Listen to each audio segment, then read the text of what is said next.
Assalamualaikum warahmatullahi wabarakatuh. Perkenalkan, saya Ita Sofiana Putri dengan NBM 2211030, Program Studi Bimbingan dan Konseling Universitas PGRI Semarang. Baik, sebelumnya saya ucapkan terima kasih. Pada kesempatan kali ini, saya akan memaparkan hasil proposal yang sudah saya buat dengan judul Gambaran Trauma pada Anak Korban KDRT. Nah, pada proposal ini latar belakangnya ada penelitian tentang gambaran trauma pada anak korban kekerasan dalam rumah tangga dilakukan untuk memahami dampak psikososial yang dialami oleh anak.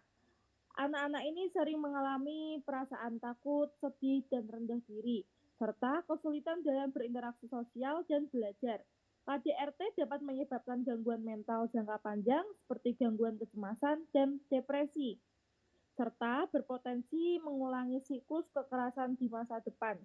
Penelitian ini penting untuk meningkatkan kesadaran dan intervensi yang diperlukan dalam mendukung pemulihan psikologis anak. Nah, di sini ada fokus penelitiannya, yaitu berdasarkan konteks penelitian yang telah dipaparkan, dapat diambil fokus penelitiannya, yaitu bagaimana gambaran trauma pada anak KDRT.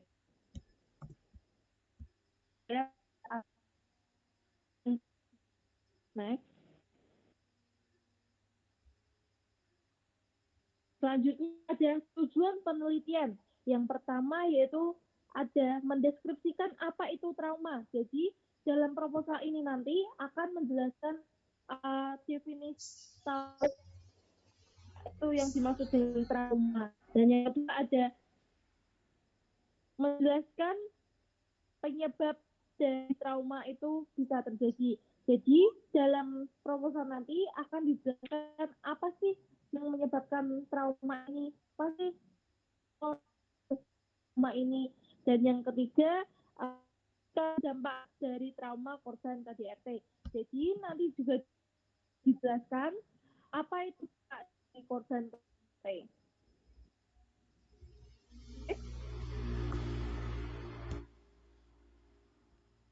Selanjutnya ada acuan teori fokus penelitian.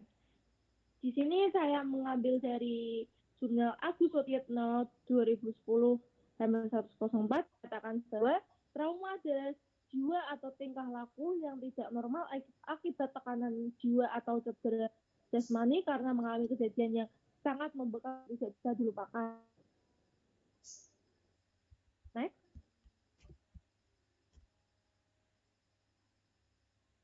Nah, trauma dapat terjadi pada anak yang pernah menyakitkan, mengalami dan merasakan langsung kejadian mengerikan atau mengancam jiwa seperti tabrakan, bencana alam, kebakaran, kematian seseorang, kekerasan fisik, maupun seksual dan pertengkaran hebat orang tua.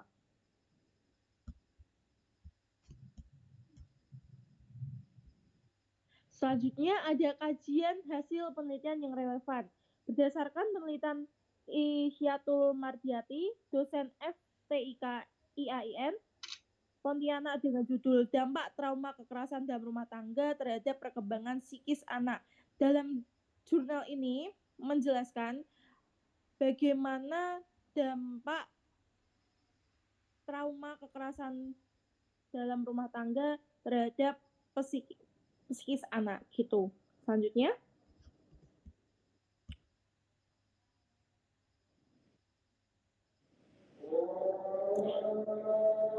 Selanjutnya ada Jurnal Ilmu Sosial dan Pendidikan JISIP tahun 2023 dengan judul Kekerasan Orang Tua yang Mengakibatkan Trauma pada Anak. Dan selanjutnya ada kerangka berpikir. Nah, dalam kerangka berpikir ini terdapat fenomena trauma anak dan KDRT. Jadi dari fenomena kita mencari atau melihat apa yang terjadi di masyarakat terhadap trauma, terus kita langsung ke trauma dan kita ke anak dan langsung saja ke penyebabnya yaitu KDRT. Seperti itu. Next. Selanjutnya ada pendekatan penelitian. Pada penelitian ini menggunakan penelitian kualitatif. Penelitian kualitatif adalah metode penelitian yang menghasilkan data deskriptif dari informan atau perilaku yang diamati dalam bentuk kata-kata, tertulis atau lisan. Menurut Caswell 2015, penelitian kualitatif dimulai dengan asumsi dan penggunaan kerangka teoritis yang membentuk tentang permasalahan riset yang terkait dengan makna yang dikarenakan oleh individu atau kelompok pada suatu permasalahan sosial. Jadi pada pendekatan penelitian ini menggunakan penelitian kualitatif dengan menghasilkan data deskriptif atau informan. Next. Selanjutnya ada setting penelitian. Penelitian ini adalah termasuk jenis penelitian lapangan atau field research berdasarkan data yang dikumpulkan berupa kata-kata, gambaran, dan bukan angka karena data penelitian ini menggunakan metode kualitatif. Next. Nah, selanjutnya ada prosedur pengumpulan data. Yang pertama ada wawancara. Wawancara digunakan untuk mengumpulkan data dengan bertanya langsung kepada responden atau informan penelitian. Jadi nanti prosedur pengumpulan data ini bisa langsung ke anak yang mengalami trauma karena korban KDRT dengan cara mewawancarai.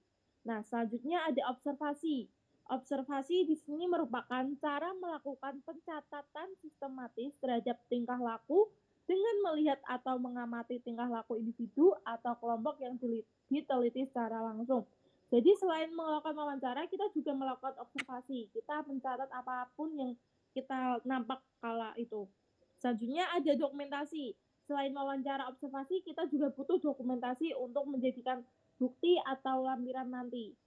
Dalam teknik dokumentasi ini adalah teknik pengumpulan data, penelitian melalui beberapa dokumen atau informasi yang didokumentasikan.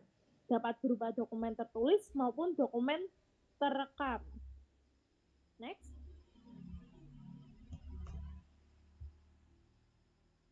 Selanjutnya ada keabsahan data.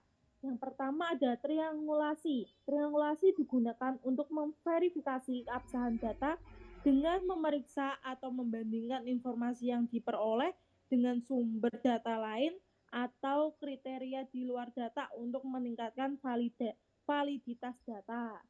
Nah, selanjutnya ada menggunakan bahan referensi.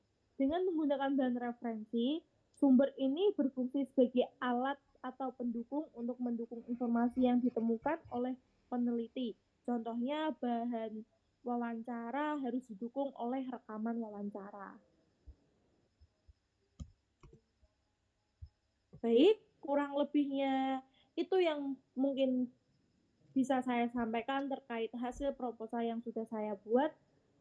Bila ada kesalahan kata atau kalimat yang sudah saya ucapkan, saya mohon maaf dan terima kasih. Assalamualaikum warahmatullahi wabarakatuh.